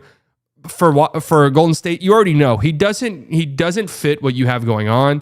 I don't want to speak for the guy or anything like that, but it does seem as though he's more of a me-focused guy. It's just the truth. He's more of a me-focused guy. When he was dealing with the injury last season, the Warriors were just racking up wins without him. I don't think this team desperately needs him all that much. But if he were to radically shift his play style to really fit in on this team-centric, style of play the Warriors have, he's a great luxury for them, a great commodity for them to have. But yeah, this constant, I want the ball in my hands. I'm upset. I don't want to be coming off the bench. I need to have this role. I need to have this much money. It just does not fit with this team. And they've really fucked this. The Warriors have absolutely and totally fucked this. There was a time where Jonathan Kuminga could have netted you could have been the focal point of a Pascal Siakam trade. That's out the window now. They've completely and totally botched this entire situation. And now it's gotten ugly, and who knows where it's going to end up. This still hasn't even been resolved. Oh, this is a big one. So, in case you forgot, and I'm so excited about this, the NBA's new TV deal is kicking in. So we've got the NBA is no longer on TNT. Inside the NBA will be on ESPN, which will be very, very interesting. But Amazon and NBC have entered the mix. Obviously, NBC has a lot of great history with the NBA.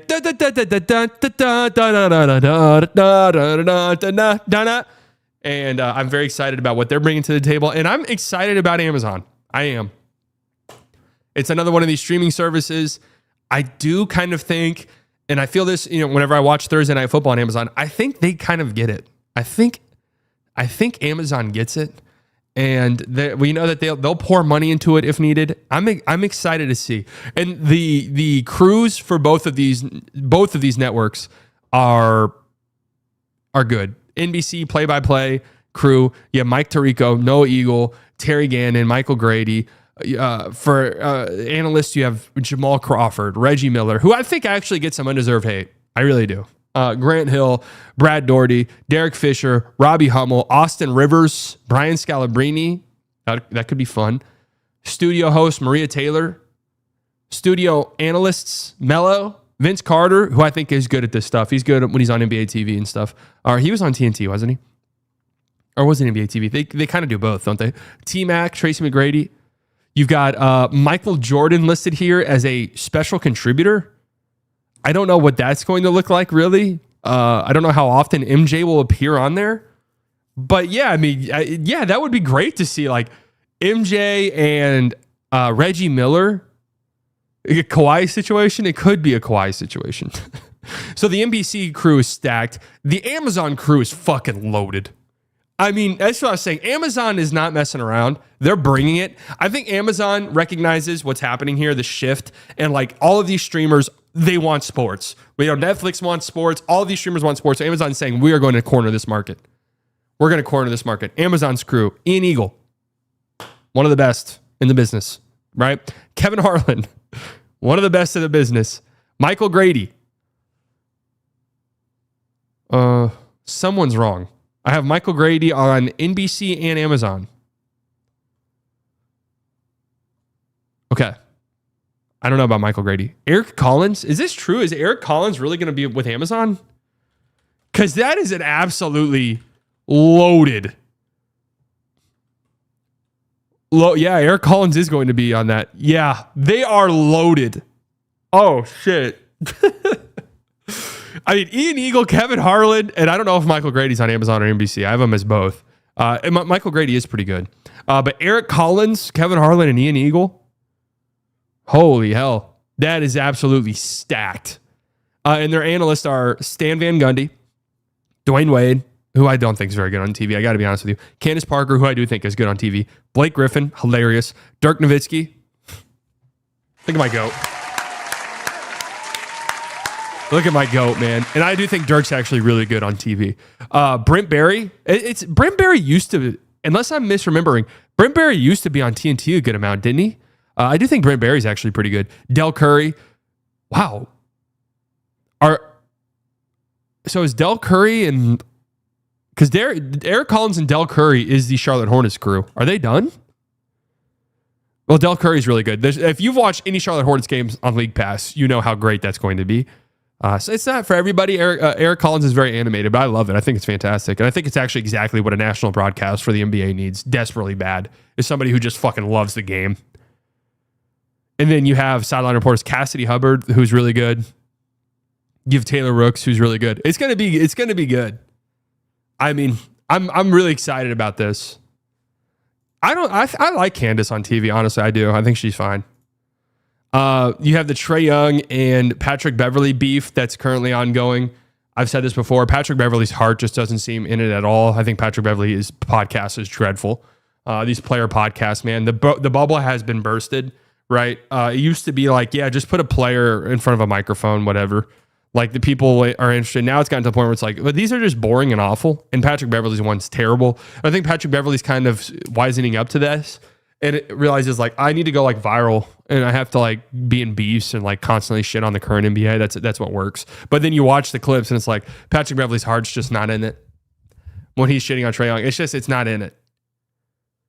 It just isn't in it. Who is worse, Gilbert or Patrick Beverley? I'd say Patrick Beverley because at least Gilbert Arenas, and I think his is trash as well and bad for the league actively because he's just constantly shitting on it. He is entertaining and funny. I'm very interested to watch the Cleveland Cavaliers this upcoming season. They're the favorites to win the Eastern Conference. This feels make or break for them. I'm going to close this out with, some make or break teams this upcoming season. This feels make or break for the Cleveland Cavaliers. Yeah, Gilbert Arenas has some funny moments. I mean, he just objectively kind of does. If they don't win this year, or if they have a similar end to the season that they've had the last couple years where it just kind of flames out in sad fashion and they kind of choke it away.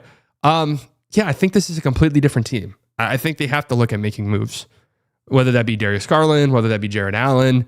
Probably not going to be Donovan Mitchell or Mobley. Those are two guys you want to keep around. Mobley's somebody to watch this year as well. Obviously, just won Defensive Player of the Year, but is there another step forward for Mobley? Because if there is, that dramatically changes things for the Cavs. If there isn't, that also changes things for the Cavs. So they might be one of the most interesting teams. Obviously, the Lakers are going to be very interesting to watch. I just, on paper, don't think they have a great team. I just, on paper, don't see how they compete with some of these other teams in the Western Conference. I think they're like in the Mavericks tier of teams, which is just like really solid teams that, I probably don't want to see in the playoffs really, but I'm not like taking them all that seriously as a contender. However, if you do get the MVP Luka season, and if you do get like an 8 and bounce back season, there's a pathway. Does a Wiggins trade make them contenders? A Wiggins trade is quite interesting for them, assuming you get a locked in Wiggins. assuming you get a locked-in Wiggins. But that could be a trade deadline type move for them, for sure, which would be interesting. But obviously, the Lakers are one of the most interesting teams because it's the Lakers, it's LeBron James. I mean, this could be it. This could be it for LeBron. I mean, it's very possible. He's going to be 41 years old, going on 42. Absolutely could be it for him. You've got Ayton there. You've got Smart there. It's just going to be a really interesting team to watch. I think they'll be solid. And I think they'll probably be solid enough for Luka to get real serious MVP consideration. And again, you get to the playoffs, you don't want to see Luka Doncic on the other side of the floor. You don't want to see LeBron James. Like, you don't want to see this team in the playoffs. But they have to make it there. I do think this team has crash and burn potential. Sadly enough, I do. I do think it could be a trade down. It's like LeBron wants out. Reeves, what are we going to do with his contract? He might not be worth all this, but he wants all of this. Ayton is a loser. Like, all of those things are absolutely on the table. The Knicks are another really interesting team. Who has more pressure on them, the Knicks or the Cavs? I would say with the Cavs being kind of crash outs and flame outs in the playoffs, there's more pressure on them. The Knicks are, along with the Cavs, I think, clear cut, those two teams are the best teams in the Eastern Conference. It would be a little surprising to me if one of those teams did not end up winning the East. I do think the Knicks, if I had to pick one right now, I think the Knicks win the East. But there's some pressure on them, for sure. If they don't, let's say they lose in round 2 or something like that this upcoming season, obviously they were a team that lost in the conference finals a year ago and felt enough pressure to fire their coach that I think, what happens to them if they crash and burn this postseason? Like, what's on the cards? I'd say probably a Josh Hart trade, kind of reshape that lineup. But what I'm thinking in my brain, and I don't even know how this could be possible with picks, but like, let's say the Bucks aren't good and the Knicks flame out in the postseason. I could 100% see that being what they decide to do. Like, we're going to make a big all-in trade for a guy like Giannis versus having this, really, really, really talented starting five. We're just going to go all in on a guy like Giannis. That's something I'm interested in watching. I think the Knicks are one of the most interesting teams and one of the better looking teams on paper. The Nuggets are pretty interesting. They got a lot better. If they lose in like round 2 this upcoming season, what's their game plan? If Jamal Murray kind of has a sluggish looking season, what's their game plan? They don't have like a lot of avenues anymore to really improve their team. So they're a team I'm really interested in, although I do think they'll be good. And similar to the Lakers, you don't want to see that team in the playoffs ever. The Timberwolves also. The Timberwolves have just flown so far under the radar when you talk about all these teams in the Western Conference. You typically talk about the Thunder, the Nuggets, and the Rockets. But I mean, the Timberwolves have they've been there. They've been in the conference finals 2 consecutive years. And they haven't gotten much worse. Now, Mike Conley getting older and Rudy Gobert getting older, and both those guys clearly losing steps, is pretty impactful. Especially Mike Conley, because he's been really important for them. And I think he might be approaching like not even being a guy you can play this upcoming season because he was reaching those points at times last year. So they'll be interesting to watch. I do think they're flying under the radar, though. Ant regression. Well, there's also a world where Ant... It's possible that this is just who Ant is, like a top 7 or 8 player in the league who never takes like that top 3 leap. But there is a world where he takes it.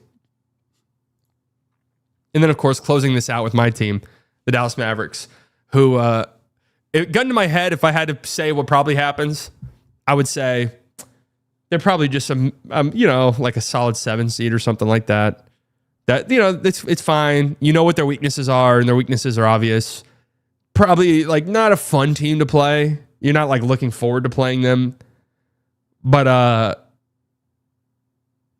yeah, that's kind of what I think. However, there's a wide range of outcomes for them. Yeah, there's a world where like Kyrie comes back and is 80% what he was before the injury, which I think is what to be expected. It takes usually... it takes a year to recover, or less than a year at this point, but 8 months to recover from an ACL injury. But it really takes a year plus to get back to where you really were. And Kyrie's also on the wrong side of 30. But if Kyrie comes back and looks great, and AD stays healthy, and Flag is immediately a top 60 or so player in the league, this will probably be a really fucking good team. Like, honestly. Like, people are sleeping on the ceiling of this Mavericks team. 100% they are, right? But there is also a world where this thing bottoms out, the craziest floor and ceiling potential. Yeah, I mean, there's a world where this thing bottoms out, where AD's injured. He's already dealing with this eye injury. He'll be ready for the season. I feel good about that. And maybe Kyrie just doesn't come back at all this year. Or if he does, maybe it takes him a while to get going again. Maybe it takes Flag a little bit to get accustomed to the NBA. Yeah, there's definitely a world where this thing bottoms out. And I do think if it bottoms out bad, I do think you probably see Nico Harrison getting fired. I just think the heat will be so hot and the noise will be so loud that I think you'll have no choice really but to make that move. If I know anything about this Dallas Mavericks organization and what they've done to me over really the entirety of my life, they won't be a boring team this year, would be my guess. My guess is there's going to be a lot going on because that's usually how it goes. It's usually how it is. This team will probably be, whether it's really good or really bad, there's just always something fucking insane happening, which is what I fully expect. Healthy vets and Coop is amazing at the gate equals third best team in the league. Yeah, I mean, like I said, there's like really high ceiling here. And I think underrated and underappreciated ceiling, right? I don't know how realistically obtainable it is. I don't know how realistically attainable it is. Are the Mavs ever boring though? No. Do you guys remember last year, preseason? Do you guys remember what I was saying? Do you guys remember the only thing I was asking for last year? Does anyone remember what I was saying? The only thing I was asking for is I hope the Mavericks have a boring season. Like, I just hope they cruise to a 3 seed and there's just not a lot going on. That was my hopes and dreams for last season. So, obviously, that ended up not being the fucking case. I think for this Mavericks team to reach their ceiling, they have to be an elite defense and not just top 10. They can't be the 8th best defense. They have to be like the 2nd or 3rd best defense. I think that's, if they want to be good, really good, that has to be what they do, right? That has to be what they do. Anything outside of that, and I just don't see a world in which they're good. They have to be elite defensively, and they got the pieces to be elite defensively. And I think Derek Lively is one of the most interesting players to me. I want to see a big leap forward for him, and I want him to stay healthy. That's it. That's my primer. I don't know what we'll talk about on Wednesday, but we're going to ramp up the NBA content. We're back, baby. We're so fucking back. We're so fucking back.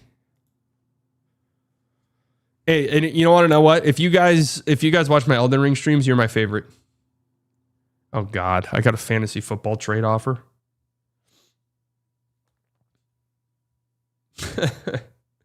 In my dynasty league, a future first round pick for Brian Thomas Jr. I have Brian Thomas Jr. So I'd be trading away Brian Thomas Jr. for a future first round pick.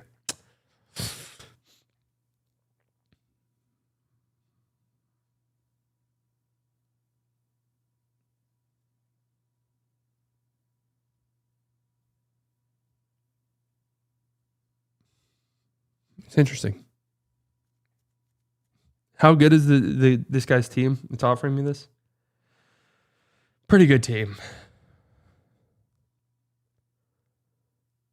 I got the Mavericks picked as a dark horse to make a deep run in the playoffs. Hype, the season is right around the corner. Need a player back. The only reason I'm even somewhat considering this is one, I've changed. I love in Sleeper that you can change nicknames. That's hilarious. I changed Brian Thomas Jr., aka BTJ. I changed his nickname in this league to Bitch Terrible Joke. BT having a sophomore slump. Bro, that's putting it lightly. He looks terrible.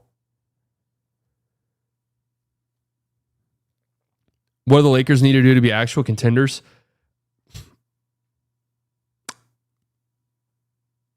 They have to get a wing, I think, right? I mean, they have to get like a defensive-minded wing at the trade deadline or something. I think the Lakers could make moves at the trade deadline that propels them into contention. It has to be the right trade, like a perfect trade, and then they have to be healthy, obviously, but that goes for every team. But you can't, LeBron can't take like a significant step back, which is possible. I'm praying LeMickey retires. Lakers fans, it's really Lucas stands. Oh my God, this reminds me. I saw Lucas Stan's Surprise, guys. They're crying again. Are we surprised about that? Nobody really is. But I saw them complaining that this graphic that ESPN dropped. Let me see if I can find it. Do you think Nico Harrison is going to keep making big swings moving forward? I think he'll be opportunistic. How about that? Is that a good answer? Oh, yeah, it was this graphic right here. See? We're already seeing it.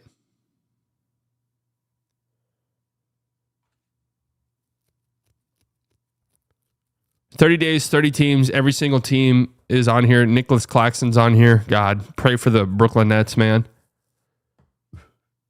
Pray for the Brooklyn Nets.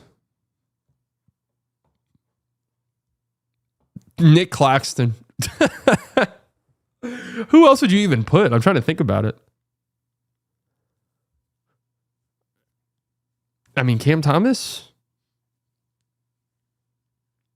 MPJ? One of the rookies?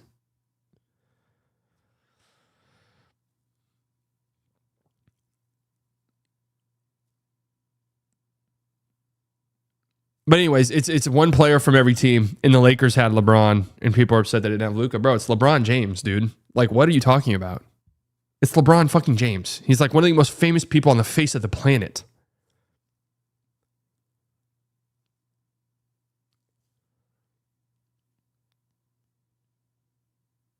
Bilal Coulibaly for the Wizards. Shaden Sharp for the Blazers.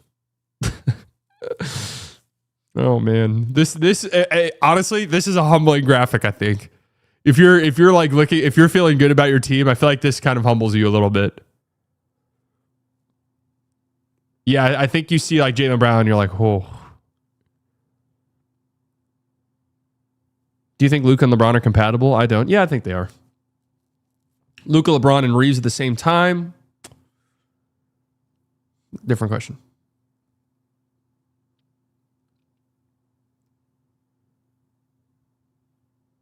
Do you see the GOATs picture they put out with the GOATs of sports? They had more WNBA players than NBA. Yeah, I did see that actually.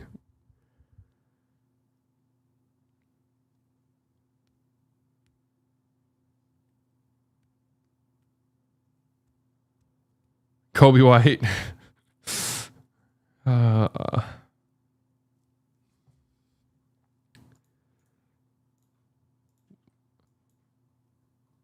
What is...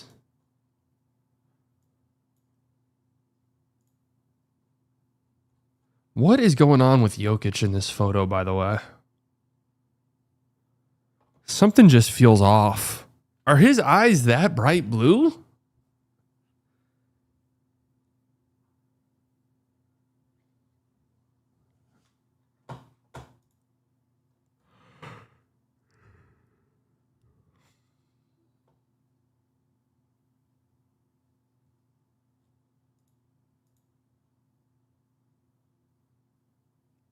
This is just kind of a weird looking picture.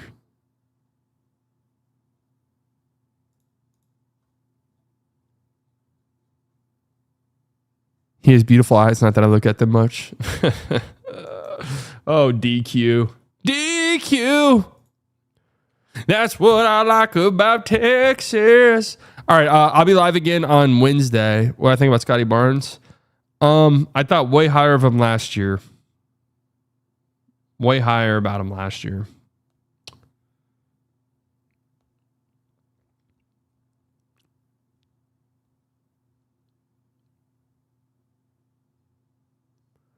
Give a raise to the man who replaced Kawhi with Harden on that graphic. I mean, Harden is just way more popular than Kawhi, right?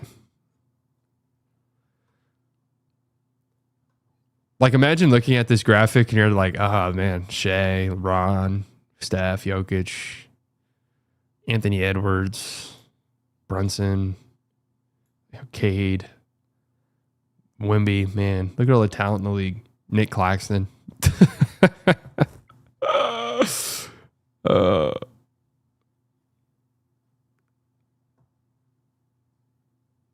Nick Claxton. Dude, 12 people might watch Nets games this year. Are they the most unwatched? Well, there's at least some interest with 5 rookies. 5 first-round pick rookies.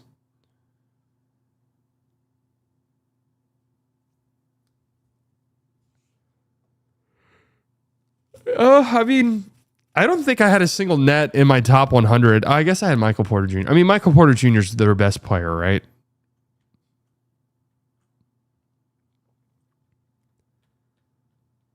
No, I actually think the Wizards might be watchable. The Nets really might be unwatchable slop, filth.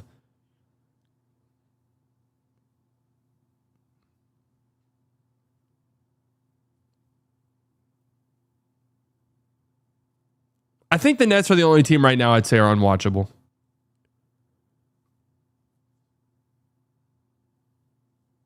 Thoughts on the Kings? Sad state of affairs, to say the least. That's why I call them the Sad Kings, not the Sacramento Kings. They're the Sad Kings. It's just a sad state of affair. I really like. I don't even feel strongly about them. I just feel badly for them. You know. No, the Jazz I think will at least be interesting with Ace Bailey. At least be like something to like keep your eye on. I mean, none of like the thing is too is none of these fucking guys are like interesting. Man, I have people replying to my Arlington tweet defending Arlington. Guys, that city's a piece of shit trash. And if you're defending it because you live there or something, go out more. Go travel. Go somewhere else, please. I used to think when I was younger,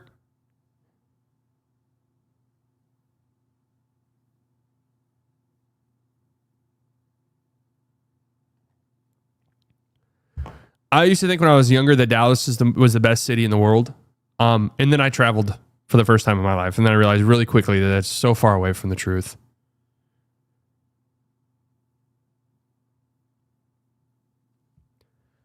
Couldn't be further from the truth. All right. You used to think. That's right. I did. And then thinking became woke. And then I stopped thinking. Some people were like really mad. Like, damn, I didn't know Arlington had this many guys who were just riding so hard for it. Like, my bad. What's the best city? I think London's the best city in the world. I mean, I do.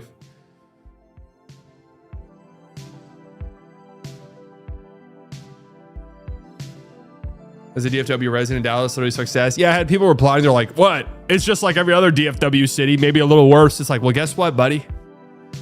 I've got news for you.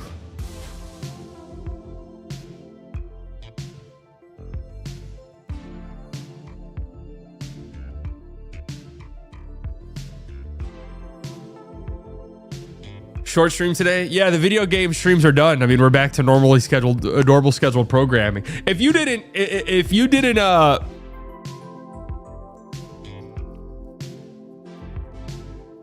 you weren't here for the video game streams, you weren't here for the video game streams, and that's on you.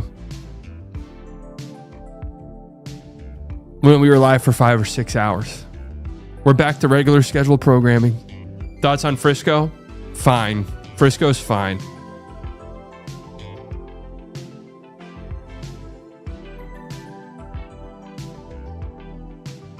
Oh, by the way, guys. I immediately went to Bloodborne. I started playing Bloodborne the night I beat Elden Ring. Don't know how much I love it.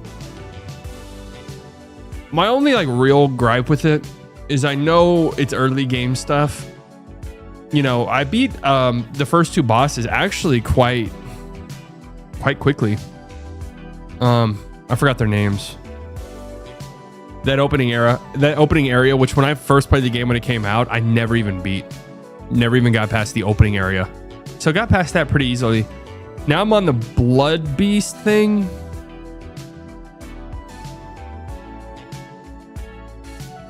Is that what it's called? The Blood Hungry Beast? And I've gotten it one hit. I got it one hit like quite a bit. I got one hit first try and then just completely choked it.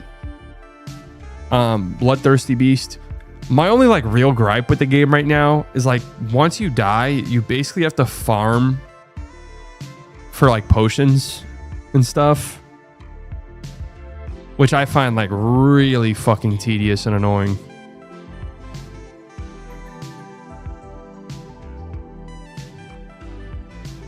I just find it so tedious and annoying. And it like compounds when it's like you get the boss one hit and then you die and you're already so pissed off about that. Now you have to respawn and now you have to go back and no, I didn't want to do the cum chalice. Now you have to go back and I didn't want to do it because it felt cheap. Now you have to go back and farm heals. So now you're extra pissed. But I love the aesthetic though. The aesthetic is so cool. All right, anyways, thank you all for tuning in. All the OGs, you guys love you very much. Could have spent your Monday, and didn't know what day it was. Monday morning, anywhere in the world you decide to spend it here. New subscribers, I promise you guys will not regret it. Donations, members, you guys never have to do that, but helps you out tremendously. Makes me feel so good. You guys enjoy the rest of your day. I'll be live again on Wednesday. I have a video dropping tomorrow. It's just a 3.5 hour recap of my NBA 2K rebuild. If you missed any of it, I recommend you watch it. I think it's really fun. I know it's a long ass video, but I had a lot of fun editing it and putting it together. And I usually don't do this with my own content. I don't want to sound like I'm bigging myself up, but I was smiling quite a bit throughout it. It was pretty fucking funny. So be on the lookout for that. And then Wednesday I'll be live again and we'll talk about, I'm not sure yet. I'm not sure what Wednesday's stream is. Do we do a top 100? I'm not sure. We'll see. Maybe basketball gods will bless us with something to talk about. So anyways, love you guys. Talk to you all later. And I don't feel good. I don't like doing previews before the month of October. You know what I mean? That's kind of where I'm at. All right. Talk to you all later. Love you all. Bye.